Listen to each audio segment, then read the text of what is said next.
इसलिए अगर भागना है तो संसार में मत भागना। संसार में जहां भी मृत्यु से बचकर भागेंगे वहां सब जगह मृत्यु है, जीवन कहीं भी नहीं।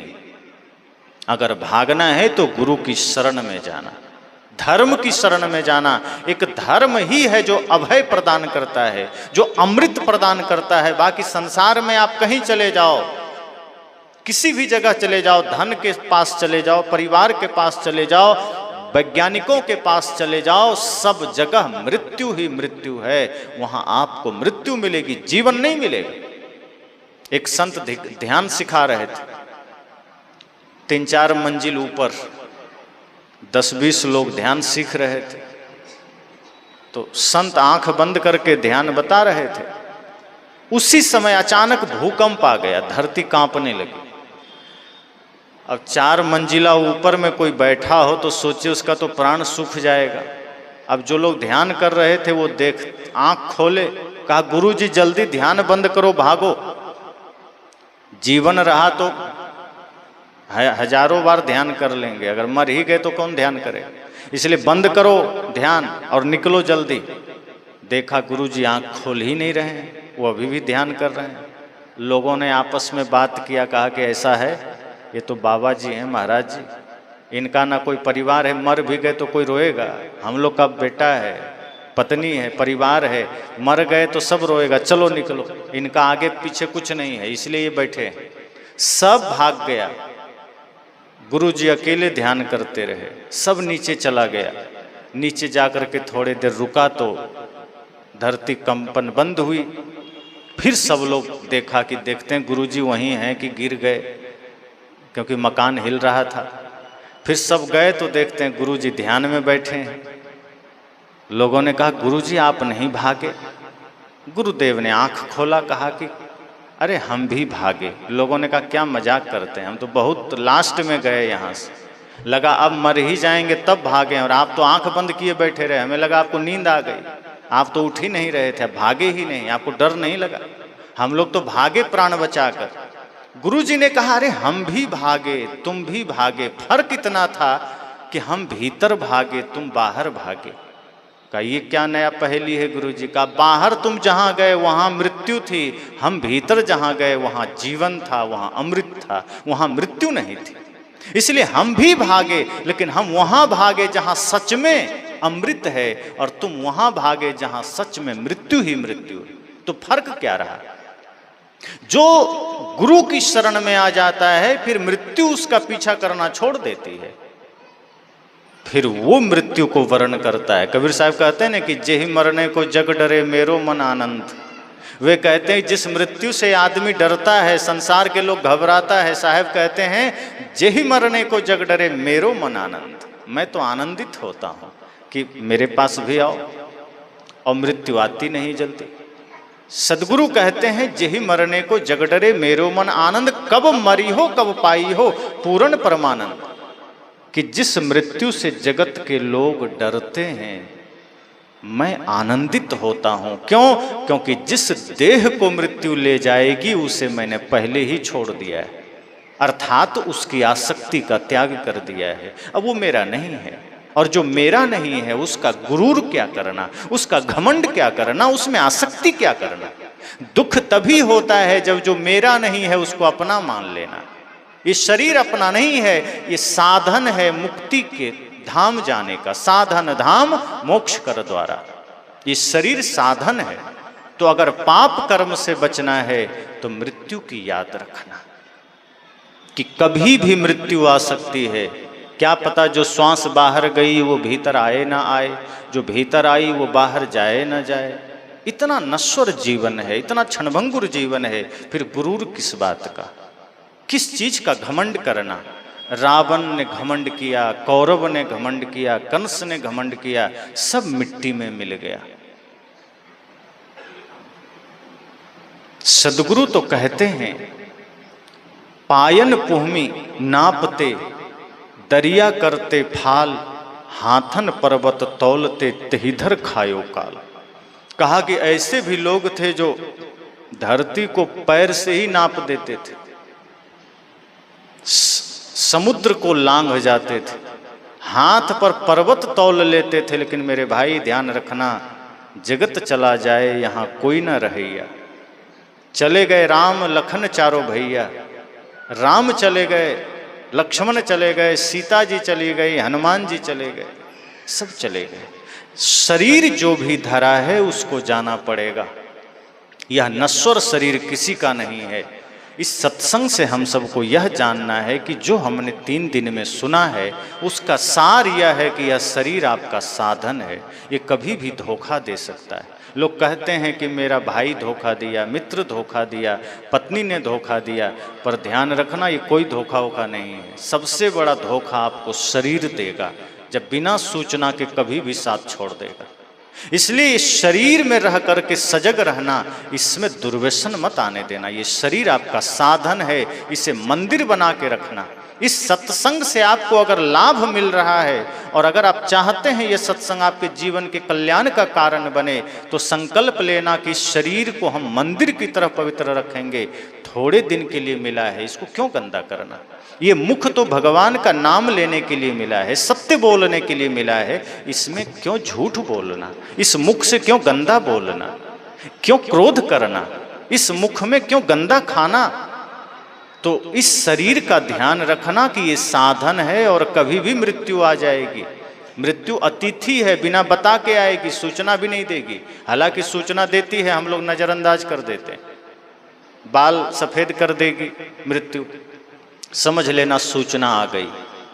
दांत टूट जाएंगे, समझ जाना सूचना आ गई। पैर कांपने लगे, समझ जाना सूचना आ गई। आंख कान नाकाम होने लगे, समझ जाना सूचना आ गई।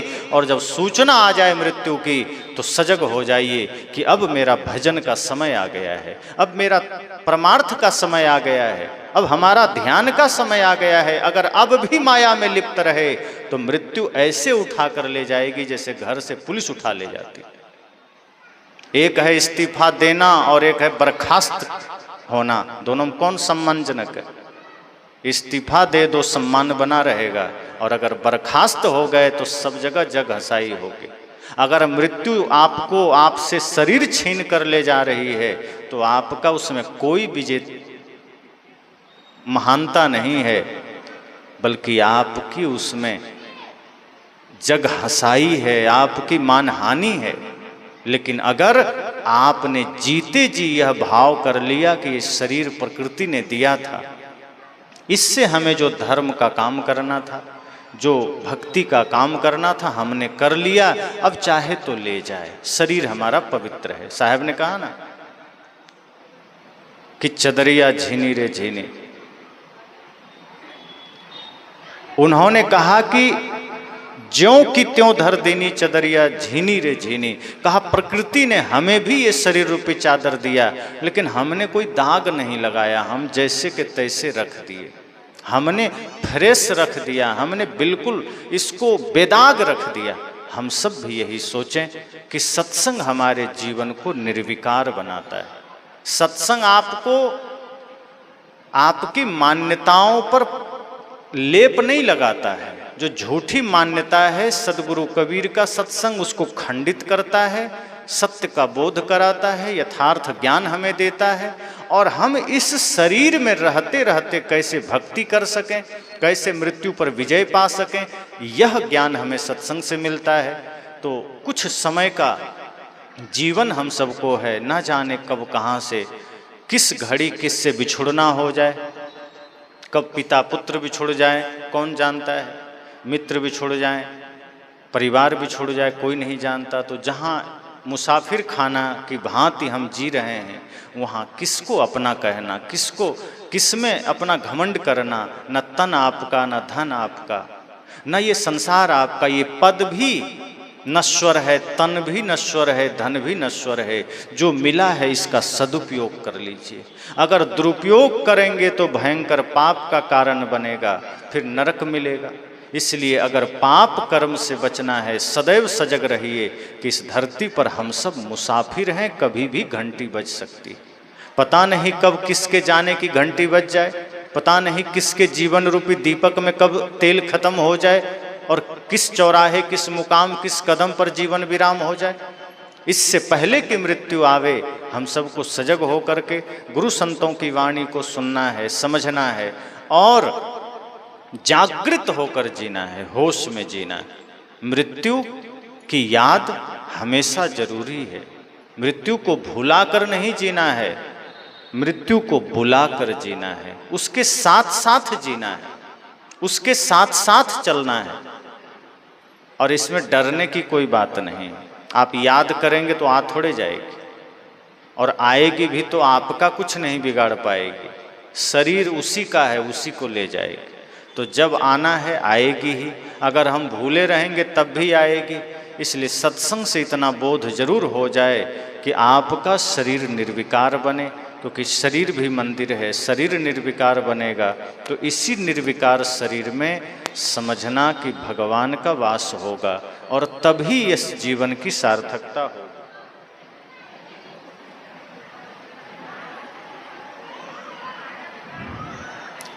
कुछ प्रश्न आ गए हैं, चलते चलते मैं इस पर थोड़ी बात कर लूं। आप सभी जो हल्ला कर रहे हैं करते रहें, और जोर से करें, माइक दे दें। पूछा है मोक्ष नाम जप से होगा या कर्मों के सुधार करने में होगा? नाम जप से मन को एकाग्र करने में सहायता मिलेगी, और कर्मों के सुधार करने से आपका जीवन पवित्र बनेगा। अब यहाँ से मोक्ष की यात्रा शुरू होगी। ये दोनों से मिलेगा नहीं, लेकिन दोनों से मोक्ष मार्ग में चलने का सारी प्रक्रिया पूरी हो जाएगी। अर्थात जैसे नाम जप करने से क्या होता है, अगर हम कोई भी पवित्र नाम जपते हैं और पूरी चेतना से, पूरे प्राणपन से जपते हैं, तो हमारा जो मन बहिर्मुख है वह अंतर्मुख हो जाता है, उस नाम में आके लीन हो जाता है। अब जैसे कोई कह रहा है राम राम, तो राम राम ही अगर आप कह रहे हैं या सतनाम कह रहे हैं, तो उसमें आपकी चेतना लीन हो जानी चाहिए। ज़्यादातर लोग नाम कैसे जपते हैं, बाहर देख रहे हैं राम राम राम राम राम राम, ए गाय बांध लो जी, राम राम राम राम, अरे झाड़ू नहीं लगाया, राम राम राम राम। इस तरह से राम राम चलता है। मतलब कंप्यूटर की भांति, रोबोट की भांति, मुख में राम बगल में छुरी, भीतर कुछ और चल रहा है। ओम जय जगदीश हरे, घर में धन लक्ष्मी बढ़े, ये सब भाव चलता रहता है कि बस मुख में राम चल रहा है, नाभि में, चेतना में राम प्रवेश नहीं करता। तो कोई भी नाम जप करना है, अगर पूरी एकाग्रता से करेंगे तो मन अंतर्मुख हो जाएगा। ये पहला काम होगा। और जब कर्म सुधर जाएगा, अर्थात तन के कर्म, मन के कर्म, वचन के कर्म, तीनों कर्म अगर सुधर गए, तो आप उस स्थिति में आ जाएंगे कि अब मुक्ति के मार्ग में आप जा सकते हैं। तब बात आती है माया से मुक्ति, मोह से मुक्ति, वासना से मुक्ति, समस्त प्रपंच विकारों से मुक्ति, संकल्प विकल्प से मुक्ति। और जब बिल्कुल निर्विकल्प अवस्था आ जाएगी, जो कि ध्यान के धीरे धीरे गहरे अवस्था में उतरने से आती है, फिर एक समय ऐसा आएगा जब मोक्ष की अवस्था आपको जीते जी घटित हो जाएगी। बिल्कुल मोक्ष जीते जी ही संभव है, मरने के बाद कोई उपाय नहीं है, क्योंकि मोक्ष की सारी प्रक्रिया, सारी साधना शरीर रहते ही किया जा सकता है। जब शरीर नहीं रहेगा तो बाद में क्या उपाय है? कुछ नहीं, किसी मार्ग से कुछ नहीं हो सकता है।